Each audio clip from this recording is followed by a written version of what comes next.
The Mandalorian season 3, I think we can all agree that there was one particular episode that did not work. But that doesn't mean that everything else did not work. I think episode 7 and 8 really worked well. Actually, the combination of episode 1, episode 2, episode 7 and episode 8 works very well because there's a clear direction of where they are, where they're going, and where they go. Actually, if we were to combine those, it would make more sense because what I've just said, there's a clear understanding of where the episodes are going.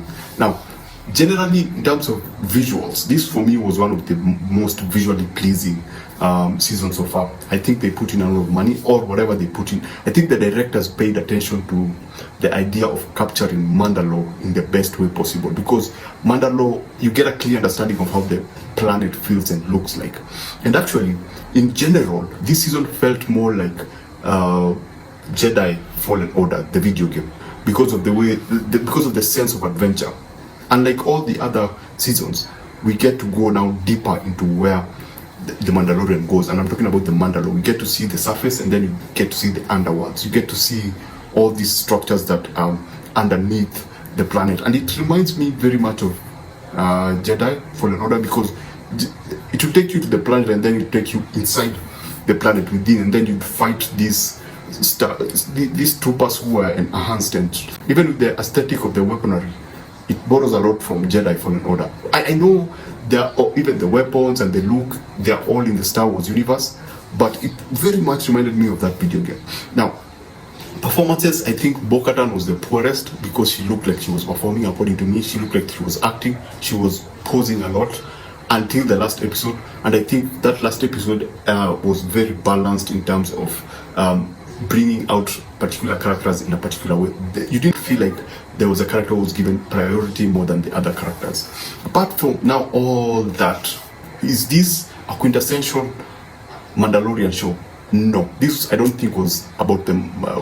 It was not about the Mandalorian that we're familiar with. This feels like the studio and Star Wars in general looked at this and went like, wow, this is successful, we need to push our own ideas. There was a lot of notes. It feels like one of those products that you find the executive giving a lot of notes, like, we need more female empowerment, we need to show more female power in this, because it wasn't there. And if it was there in the last 2 seasons, it was so well interwoven into the story that it didn't bother a person. It didn't feel forced. It did not feel forced. But this time, it kind of Bo-Katan felt forced, and there's nothing wrong with that. There's nothing wrong with the actors. I think she was working with what she was given. But the way the character was forced into this particular season did not work. You can even see some of the weakest episodes had to do with her, because she just felt like she did not fit into this particular story. If you're talking about bringing together the Mandalore, if there's a character that I would think would suit that position very well, it would be her. Why? Because we started with her. Season 1, she was there, and she actually brought us into the world of the Mandalore. She helped us understand the culture of these particular people. She helped us understand where they're coming from, what happened to them, and what it means to be a Mandalorian. Every time she came in, she was all about the Mandalore. You know, she was a quintessential Mandalorian. And if they wanted to add a character who was going to bring together the Mandalorians, I would prefer that they bring her. Now, going into bringing together the Mandalorians, I would not go with the concept of bringing together the Mandalorians. Actually, I would go into, if I was the one who was writing this particular show, I would go into episode 7 with the Mandalorians not together. You'd have one group deciding to go to take back Mandalore. But then in episode 8, you find that group has been captured, and then the other group now comes in to rescue them. And so they come together during the battle to take back Mandalore. I think that would have been a better idea. But then, this season, when you look down into the future of the Mandalorian, I don't know where they're going to go, because one thing is for sure, they've established Moff Gideon as the overall bad guy. I think he may come back because he had his suit on, established the idea that the suits are fireproof, so there's a possibility that we may see Moff Gideon again. If they're to do season 4, they've established that you didn't see the body of Moff Gideon. And for me, actually, talking about Moff Gideon, this particular season was brought to life by the idea that Moff Gideon was still around. And when he comes, the first moment that we see him, and especially in episode 7 and 8, that's where now we go back to the Mandalorian that we are familiar with.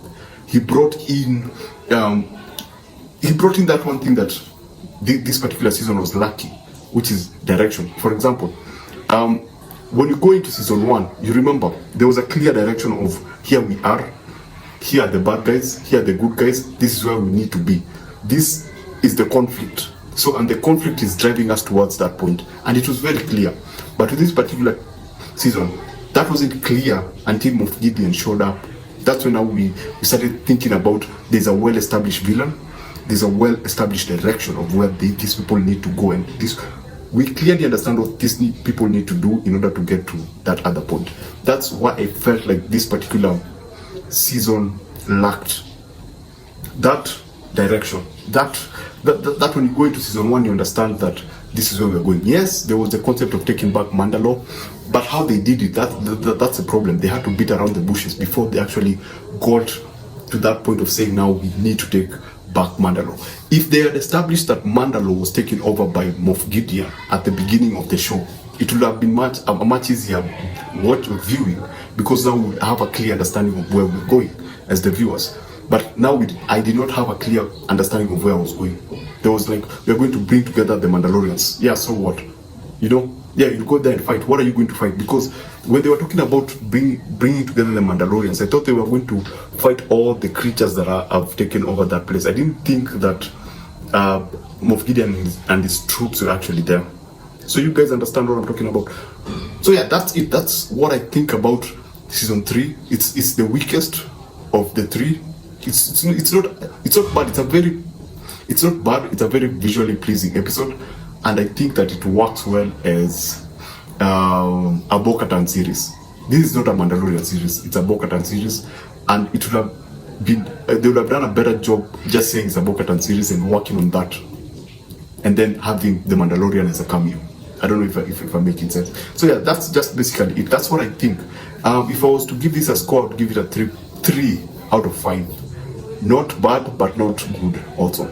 So yeah, thanks for watching. I don't know what you thought about the show. You can just comment and let me know. Let other people know what you thought about this particular season. How did it compare to the last 2? So yeah, thanks for watching, and I'll see you on the next one.